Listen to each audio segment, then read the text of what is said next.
Selamat pagi dan selamat menyambut hari yang ceria. Izinkan saya memperkenalkan diri.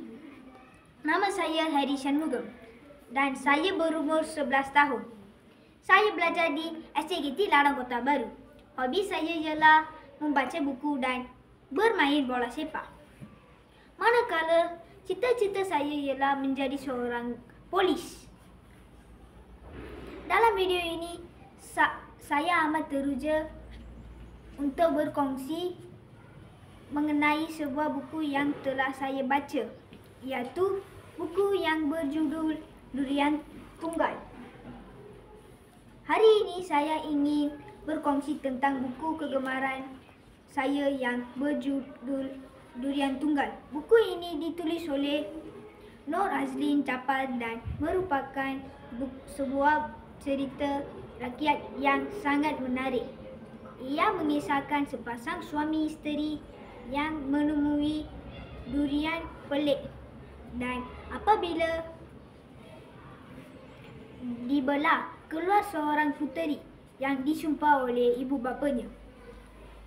Saya sangat suka buku ini kerana jalan ceritanya lain daripada yang lain.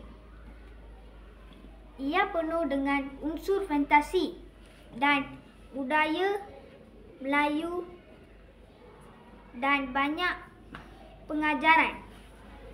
Bahasa yang digunakan mudah difahami dan ilustrasinya juga sangat cantik.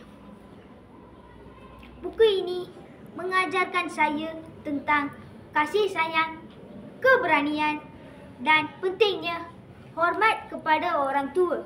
Kalau rakan-rakan belum pernah baca buku ini, saya carankan cubalah baca.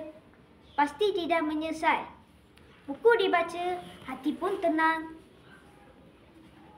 Ilustrasi cantik, cerita pun sedap. Nilai budaya kita dikenang. Durian Tunggal kekal diingatan tetap. Sekian sahaja perkongsian saya. Terima kasih.